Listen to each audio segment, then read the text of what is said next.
அடுத்து நாம் பேச அழைக்கிறோம் கவிதா ரஞ்சனி. 10 வயதில் தொடங்கிய பயணம் இங்கு 80களில் வந்தார். 800 படங்களை தந்தார். முந்தானை முடிச்சு ஒரே படத்தில் ஒட்டுமொத்த ரசிகர்களை தன்பால் முடித்து வைத்தார்.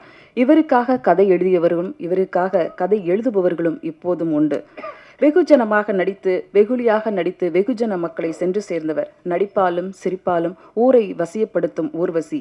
முந்தானை முடிச்சு பரிமளா இப்போது ஜே பேபியாக உங்கள் முன் பேச வருகிறார். அழைக்கிறோம் ஊர்வசி அவர்களை.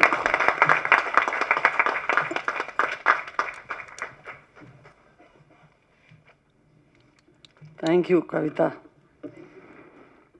எல்லாருக்கும் வணக்கம். ஏன்னா அவங்க பேரும் சேர்ந்து இருக்கிறதுனால மறக்காமல் சொல்லிட்டேன். அதுக்கு தான் தேங்க்ஸ். உண்மைதான், 10வது வயசுலேருந்து ஒரு பயணம் பண்ணும்போது ரொம்ப இப்படி திரும்பி பார்க்க வேண்டியிருக்கு. பட் எல்லா காலத்துலேயுமே எல்லா இண்டஸ்ட்ரியிலையும் ஏதோ படம் பண்ணிகிட்டு இருக்கிறதுனால ரொம்ப ஒரு கேப் எனக்குமே ஃபீல் ஆனதில்லை. நான் என்ன சொல்கிறது, எல்லா ஜென்ரேஷனோடவும் ஒரே மாதிரி ட்ராவல் பண்ணிகிட்ருக்கேன். இந்த படம் ஜேபிபிங்கிற படம் என்னன்னு சொல்கிறது, இந்த படம் ஒத்துக்கிறதுக்கு ரொம்ப டைம் எடுத்துக்கிட்டேன். அதுதான் சுரேஷ்ங்கிற ஒரு இயக்குனருடைய பொறுமையும் தனக்கு என்ன வேணுமோ அதை பொறுமையாக சாதிச்சுட்டு தான் போவேங்கிற ஒரு ஆட்டம். பாவம் மாதிரி உட்காந்துருக்கிறாருன்னு நினைக்கிறீங்க. தனக்கு என்ன தேவைங்கிறது அந்த பாவமான முகத்தோடவே அப்படியே உட்காந்து சாதிச்சு எடுப்பார். நான் திரும்ப திரும்ப இல்லை சுரேஷ், எனக்கு என்னமோ அந்த பேரம்பேத்தியெல்லாம் எடுத்து ஒரு கேரக்டர் பண்ணுறதுக்கான ஒரு மெச்சூரிட்டி பத்தலை. நான் ஸ்பீடாக நடப்பேன், ஸ்பீடாக பேசுவேன், அப்படி தான் பொதுவாக.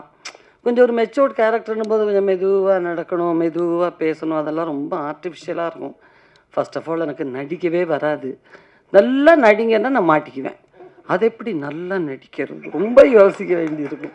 எனக்கு நிறைய சில படங்கள்லாம் அப்போல்லாம் தெலுங்கு டைரக்டர்ஸ் எல்லாம் கூப்பிடும்போது, மேடம் இது பயங்கரமாக நடிக்கிற ஒரு கேரக்டர், இதை நல்லா நடிச்சிட்டிங்கன்னா, ஐயோ நடிக்க சொல்கிறாங்களே, அது எப்படி தான் நல்லா நடிக்கிறது, நீங்கள் இதுதான் கேரக்டர், நீங்கள் எதாவது பண்ணுங்கன்னா பரவாயில்ல, ஏதோ வர்ற மாதிரி ஏதோ பேசிட்டு போவேன். அப்படி நடிக்கிற உடனே ஆஹா அப்படி சிந்தனை வந்துடும் எனக்கு. இது எனக்கு கேரக்டர் ரொம்ப பிடிச்சிருந்துச்சு. கொஞ்சம் நிறைய ஸ்விங் ஆகிற மூடு இப்படியே ஸ்விங் ஆகிட்டு இருக்கிற ஒரு கேரக்டர். இந்த நேரத்தில் என்ன பண்ணுன்னு தெரியாது, அடுத்த சீனில் அப்படியே சிரிச்சுக்கிட்டே ஆரம்பிக்கிற மாதிரி இருக்கும், திடீர்னு கடைசியில் அழுதுறோம். அப்புறம் ரொம்ப சீரியஸாக ஆரம்பிச்சுட்டு கடைசியில் பார்த்தா ரொம்ப ஃபன்னாக இருக்கும். ஸோ ஒரு கேரக்டருடைய நான் நினைக்கிறேன் ரொம்ப வருஷத்துக்கு அப்புறம் அப்படி தான் சொல்லணும். மற்றதெல்லாம் ஒரு ஜோனர் சொல்லிவிடுவாங்க, இது ஹியூமர் பேஸ்டு ஃபிலிமா, இது ரொம்ப சீரியஸான ஒரு ஃபிலிம், இல்லைன்னா இது ஒரு ஆக்ஷன், இது ஒரு க்ரைம் த்ரில்லர், இது கோஸ்ட்டு, இப்படி எல்லா படத்துக்குமே ஒரு ஒரு ஒரு கிருத்தியமான ஒரு சுபாவம் இருக்கும். இப்படி தான் இந்த கேரக்டர்ஸ் எல்லாம். பட் இதில் அப்படி சொல்ல தெரியல, இதுதான் கதை அப்படின்னு அவர் ரொம்ப விளக்கமெல்லாம் எனக்கு சுரேஷ் சொல்லவே இல்லை. ஆனால் கடைசியில் வேறு வடிவெல்லாம் சொன்ன முடியாது சுரேஷ், பிகாஸ் ஏஜில் இருந்து ஓரளவுக்கு இருக்கிற ஒரு கேரக்டர்னா கூட பரவாயில்ல. என் பையன் 4வது தான் படிக்கிறான், என் பொண்ணெல்லாம் திட்டுவா, அவங்க கூட இருக்கிற பசங்க உங்களை பொண்ணை பாட்டின்னு சொல்கிற அளவுக்கு கேரக்டர்லாம் பண்ணி வச்சிடாத, இது ஆண்டியோட நிறுத்திக்கோ அப்படின்னுவா. நான் அவளும் காலேஜில் படிக்கிறாள். ஸோ சிலதெல்லாம் அவங்களுக்காகவும் பண்ண வேண்டியிருக்கு. எல்லாம் சொல்லி முடித்து கடைசியில் சுரேஷ் முகத்தை பார்த்தா பின்ன எனக்கே டவுட் வரணும், இவர்கிட்ட தான் சொன்னேன் நான் ரொம்ப நேரமாக, இல்லை அவர் காதலை விழலையா? சரிம்மா சரிம்மா, இல்லை நான் சொன்னது உங்களுக்கு புரிஞ்சிச்சா சுரேஷ்? புரியுது. சரிம்மா, அப்போ நம்ம என்ன பண்ணலாம், எப்படி பண்ணலாம்? சார் நான் அதுதானே சொல்கிறேன், இந்த மாதிரிலாம். ஓ கரெக்ட் ஆமாம்மா சொன்னீங்கல்ல. சரி அப்போ எப்போ ஷூட்டிங் வச்சிடலாம் சார்? திரும்ப கடைசியாக ஒரு லேப்டாப் எடுத்துகிட்டு வந்துட்டு, ஆமாம் இதுதான்மா சுரேஷ் இருக்கட்டும் சுரேஷ், அது மூடுங்க முதல்ல, இருக்கட்டும், நான் தான் சொன்னேனே இந்த மாதிரி சில, அது கரெக்டுமா, நீங்கள் சொல்லிட்டீங்க ஓகே, ஆனால் இதை பாருங்கள், அதை எடுத்து ஓப்பன் பண்ணி அவர் பாட்டுக்கு தான் நினச்சது சாதிக்காமல் இந்த வீட்டிலேருந்து போகிறதில்லைன்னு முடிவு பண்ணிட்டார். நம்ம அப்படி ஒருத்தர் கங்கணம் கட்டிக்கிட்டு வந்தால் நம்ம மாட்டிக்குவோம். நம்மளும் ஐயோ என்ன பண்ணுறது, துப்பாக்கி எடுத்துகிட்டு மரியாதையாக நடிக்கிறேன் இல்லைன்னா கூட பரவாயில்ல, என்ன மிரட்டுற அப்படின்னு கேட்டுடலாம்.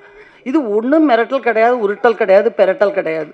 அப்படியே வச்சுட்டு இவங்க தான் அஜய் பேபி, இது என் பெரியம்மா, இது அவங்க அந்த குடும்பத்தில் இருக்கிறவங்கெல்லாம் இவங்க தான், இதுதான் ஒரிஜினல் லொக்கேஷன், நம்ம ஷூட் பண்ண போகிறது யார், நம்ம ஷூட் பண்ண போகிற லொக்கேஷன் இதான் வருதுன்னு சொல்லி அப்படியே கீழே உட்காந்துட்டாரு. எனக்கு எழுந்து இப்படியும் ஓட முடியாது, இப்படியும் ஓட முடியாது, இப்படியும் ஓட முடியாது. நானும் அந்த சோஃபாவில் அப்படியே உட்காந்துட்டேன்.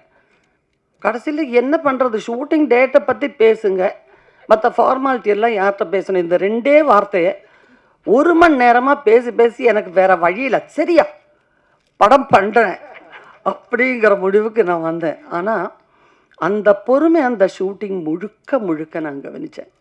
ஏன்னா ஒரு படம் என்னதான் அந்த வாழ்க்கையில் நடந்த சம்பவமாக இருந்தும் கூட எப்போவாவது ஒரு இயக்குனருக்கு ஒரு சின்ன பதட்டம், இல்லை பப்ளிக் ரோடில் நிறைய ஷூட் பண்ணியிருக்கோம். இந்த கேமரா ஜெயந்தையும் ரொம்ப ஒத்துக்கணும். ஏன்னா நடு ரோடெல்லாம் ஷூட் பண்ணி நாங்கள் பாட்டுக்கு அந்த ரோட்டில் ஓடுறதெல்லாம் ரொம்ப கஷ்டப்பட்டு தான் ஷூட் பண்ணோம். ஏன்னா வித்தவுட் பிரேக்கில் போய் அந்த வெயிலில் அந்த மெலடி ஒரு ஆக்ட்ரஸ் தானான்னு எனக்கு ரொம்ப டவுட் இருந்துச்சு.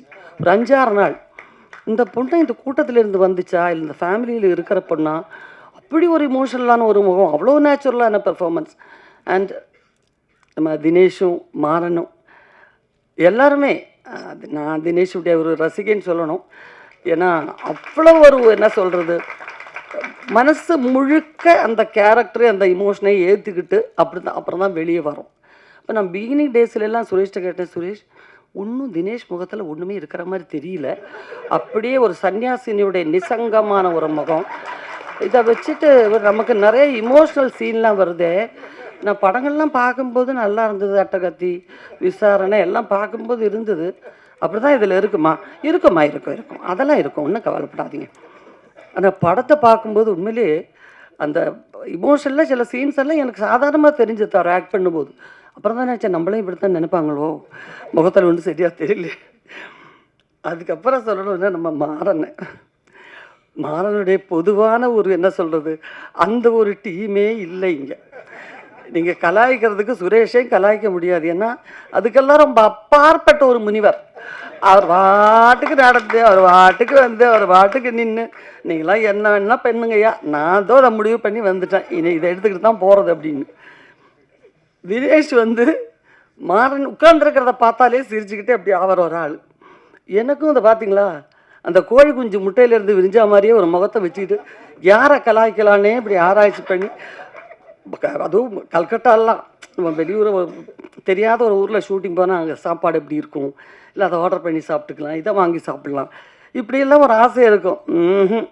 வாய்ப்பே இல்லை. கல்கட்டா வெறும் தித்திப்பாக கிடைக்கும் நிறையா.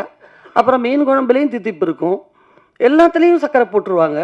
ஸோ அது எங்களுக்கு மெஸ்ஸில் நல்ல ஃபுட் அது வந்துட்டுருக்குன்னு ஒரு சேஞ்சுக்காக சொல்கிறேன்.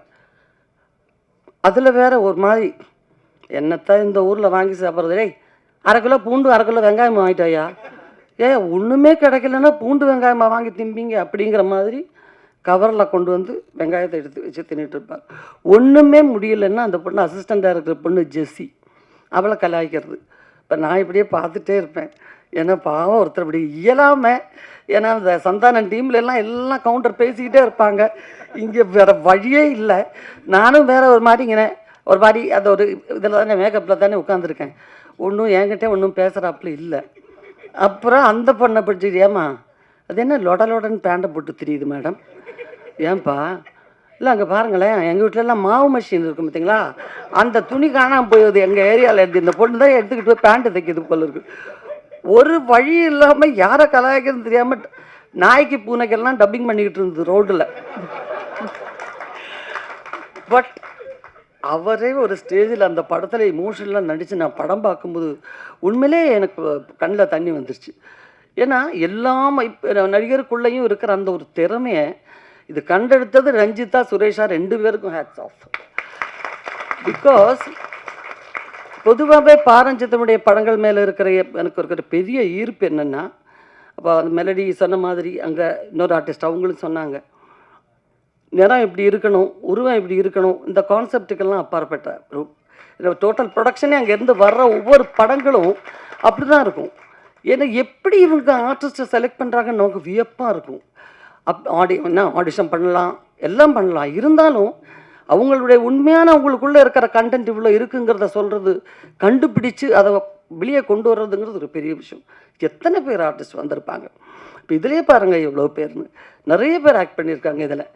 அதில் கொஞ்சம் பேர் தான் வந்திருக்காங்க, மீதியெல்லாம் யாரும் வரல. அவ்வளோ ஆர்டிஸ்ட்டுங்களை கொண்டு வந்திருக்காங்க. அண்ட் பொதுவான ஒரு விஷயத்தை எடுத்து அந்த கதை எப்படி நம்ம வெங்கட் பிரபு சொன்னது 100% கரெக்டு. ஏன்னா அந்த கதை, இந்த கதையை நான் கொண்டு வரலாம், அது மேலே நம்பிக்கை வந்திருக்குன்னு சொன்னால் அது ஒரு தயாரிப்பாளருடைய தைரியம். நான் எப்போவுமே கமல் சாரை சொல்லுவேன்னா, மகளிர் மட்டும் மாதிரி ஒரு படம், நான், ரேவதி, ரோகிணி, மார்க்கெட்டில் மஸ்டாக இல்லாத 3 கதாநாயகிகள் இருக்கலாம், இவங்க இருந்தால் தான் படம் ஓடணும் அப்படிங்கிறதெல்லாம் இல்லாத ஒரு டைமில் எங்களை நம்பி ஒரு கதையை படமாக எடுக்கிறதுக்கு அவர் அவ்வளோ தூரம் பிளான் பண்ணி ஒர்க் பண்ணுறாரு. எதை வச்சு எங்களை நம்பினார்னே நினச்சிக்கிட்டு இருப்பேன் நான் பாதி படத்துக்கு வேலை வரைக்கும். அந்த மாதிரி இப்போ இந்த கதையை பாருங்கள், அவர் நீலம் ப்ரொடக்ஷன்ஸ் நினச்சாக்கா எவ்வளோ பெரிய ஹீரோஸை வச்சு எப்பேற்பட்ட படங்கள் வேணாலும் பண்ணலாம், பண்ணிகிட்டு இருக்காங்க. But at the same time இந்த ஒரு கதையை நம்பி இப்படி ஒரு படம் எடுத்தாருன்னு நினைக்கும் போது நான் டப்பிங் டைம்லாம் சுரேஷ்ட சொல்லுவேன், எப்படி சுரேஷ் நீங்கள் கூட திங்க் பண்ணும்போது ஃபஸ்ட்டு கிடச்சிருக்கு, நீலம் ப்ரொடக்ஷன்ஸ் மாதிரி நல்ல ஒரு ப்ரொடக்ஷன் உங்களுக்கு கிடச்சிருக்கு, ஏன் கொஞ்சம் அந்த மாதிரி ஒரு படம் ஏன் நீங்கள் பிளான் பண்ணலை? இல்லைம்மா, எனக்கு இதயத்துக்குள்ளே வந்த கதைகள் பண்ணணுன்னு தான் எனக்கு ஆசை. என் மனசுக்குள்ளார இருந்த அந்த எமோஷன்ஸு நம்ம வாழ்க்கையிலே அவ்வளோ விஷயங்கள் வெளியே கொண்டாடுறதுக்கு இருக்கும்போது வெளியே போய் என் கதையை தேடுவானே, அதனால தான் இந்த ஒரு கதையை எடுத்தேன் அப்படிங்கிறது. அண்ட் ஒவ்வொரு சீனும் அந்த ஒவ்வொரு லொக்கேஷனும் சாதாரண ஒரு ஃபிலிம் லொக்கேஷன் மாதிரி இல்லை, ஷூட்டிங் மாதிரி இல்லைன்னு ஒவ்வொருத்தரும் சொல்கிறதுக்கு காரணம் மினிமம் அளவில் இருக்கிற ரூம்ஸில் எல்லாம் ஷூட் பண்ணியிருக்கோம். அது ஜஸ்ட் அந்த கேமரா மட்டும்தான் விற்க முடியும். அந்த மாதிரி ஒரிஜினல் லொக்கேஷனில் தான் ஷூட் பண்ணியிருக்கோம். சார் எனக்கு பதில் சொல்கிறீங்களா, அங்கே சொல்கிறீங்களான்னு தெரியலையே. இல்லை நான் தான் என்கிட்ட சொல்கிறேன் வேறையா? Okay okay okay. அந்த மாதிரி நிறைய எடுத்திருக்காங்க. அது நீங்கள் பாருங்கள், நீங்கள் படம் பார்த்தீங்கன்னா தான் தெரியும். இது முழுக்க முழுக்க இயக்குனர் படங்க. அண்ட் ரஞ்சித்துடைய ஒரு டிசிப்ளின், ஒரு ப்ரொடக்ஷன் டிசிப்ளின் அப்படிங்கிறது எல்லாருமே தெரிஞ்சுக்க வேண்டிய விஷயம்.